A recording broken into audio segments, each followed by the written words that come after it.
राधे राधे। आशा करती हूँ कि आप सभी लोग खुश होंगे, स्वस्थ होंगे, मस्त होंगे। आज मैं आप लोगों को कथा सुनाने जा रही हूँ, बैकुंठ चतुर्दशी कथा। इस दिन भगवान शिव भगवान विष्णु को सौंपते हैं सृष्टि का संचालन। इस प्रकार से आज मैं आप लोगों को कथा सुनाने जा रही हूँ भगवान शिव और भगवान विष्णु की। बैकुंठ चतुर्दशी हर साल कार्तिक माह के शुक्ल पक्ष की चतुर्दशी तिथि को मनाई जाती है। माना जाता है कि इस दिन भगवान विष्णु और भगवान शिव की पूजा करने से उनकी कृपा की प्राप्ति होती है।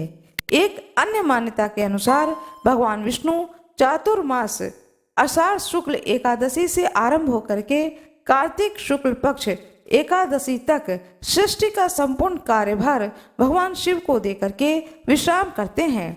जब देव उठनी एकादशी के दिन भगवान विष्णु जागते हैं तो सभी देवी देवता इसकी खुशी में देव दिवाली मनाते हैं।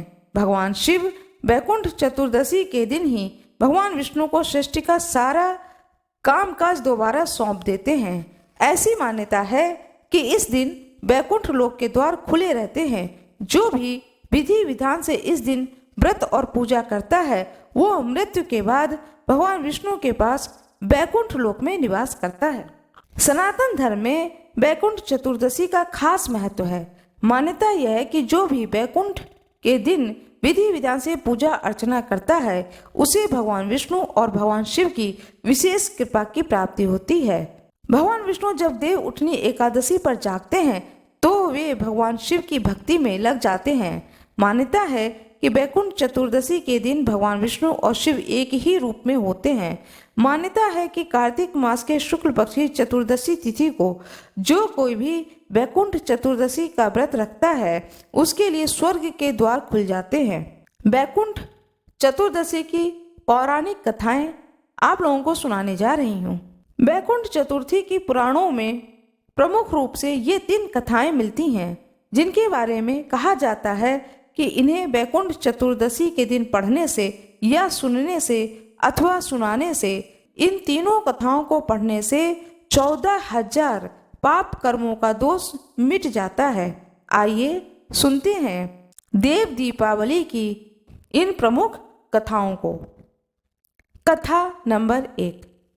बैकुंठ चतुर्दशी की पौराणिक कथा के अनुसार एक बार की बात है, नारद जी पृथ्वी लोक से घूम करके बैकुंठ धाम पहुँचते हैं। भगवान विष्णु उन्हें आदर पूर्वक बिठाते हैं और प्रसन्न पूर्वक होकर के उनके आने का कारण पूछते हैं। नारद जी कहते हैं, हे प्रभु, आपने अपना नाम कृपा निधान रखा है, इससे आपके जो प्रिय भक्त हैं वही तर पाते हैं, जो सामान्य नर नारी हैं वह वंचित रह जाते हैं। इसलिए आप मुझे कोई ऐसा सरल मार्ग बताएं जिससे सामान्य भक्त भी आपकी भक्ति पर मुक्ति पा सके। यह सुनकर के भगवान विष्णु जी बोले, हे नारद, मेरी बात सुनो। कार्तिक शुक्ल पक्ष की चतुर्दशी को जो नर नारी व्रत का पालन करेंगे, श्रद्धा भक्ति से मेरी पूजा अर्चना करेंगे, उनके लिए स्वर्ग के द्वार साक्षात खुले होंगे। इसके बाद भगवान विष्णु जी जय विजय को बुलाते हैं और उन्हें कार्तिक चतुर्दशी को स्वर्ग के द्वार खुला रखने का आदेश देते हैं। भगवान विष्णु कहते हैं कि इस दिन जो भी भक्त मेरा थोड़ा सा भी नाम लेकर के पूजन करेगा वह बैकुंठ धाम को प्राप्त करेगा। भगवान विष्णु की जय हो, भगवान शिव की जय हो, नारद मुनि की जय हो, माता लक्ष्मी की जय हो। अब मैं आप लोगों को दूसरी कथा सुनाने जा रही हूँ। पौराणिक मान्यता के अनुसार एक बार भगवान विष्णु देवाधिदेव महादेव का पूजन करने के लिए काशी आए। वहाँ मणिकर्णिका घाट पर स्नान करके उन्होंने 1000 स्वर्ण कमल पुष्पों से भगवान विश्वनाथ के पूजन का संकल्प किया। अभिषेक के बाद जब ये पूजन करने लगे तो शिव जी ने उनकी भक्ति की परीक्षा के उद्देश्य से एक कमल पुष्प कम कर दिया। भगवान श्री हरि को पूजन की पूर्ति के लिए 1000 कमल पुष्प चढ़ाने थे। एक पुष्प की कमी को देख करके उन्होंने सोचा कि मेरी आंख भी तो कमल के ही समान है, मुझे कमल नयन और पुंडरीकाक्ष कहा जाता है। यह विचार कर भगवान विष्णु अपनी कमल के समान आंख चढ़ाने को प्रस्तुत हुए। विष्णु जी की इस अगाध भक्ति से प्रसन्न होकर के देवादिदेव महादेव प्रकट होकर के बोले, हे विष्णु, तुम्हारे समान संसार में दूसरा कोई मेरा भक्त नहीं है। आज की यह कार्तिक शुक्ल चतुर्दशी अब वैकुंठ चतुर्दशी कहलाएगी और इस दिन व्रत पूर्वक जो पहले आपका पूजन करेगा उसे वैकुंठ लोक की प्राप्ति होगी। भगवान शिव ने इसी वैकुंठ चतुर्दशी को करोड़ों सूर्यों की कांति के समान वाला सुंदर चक्र विष्णु जी को प्रदान किया। शिव जी की तथा विष्णु जी कहते हैं कि इस दिन स्वर्ग के द्वार खुले रहेंगे।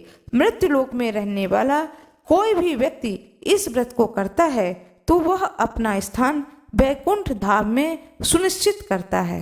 भगवान विष्णु की जय हो, भगवान शिव की जय हो, माता तुलसी की जय हो, प्रभु राम की जय हो।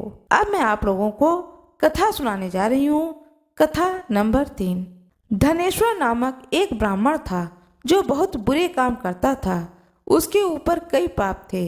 एक दिन वो गोदावरी नदी में स्नान के लिए गया। उस दिन वैकुंठ चतुर्दशी थी।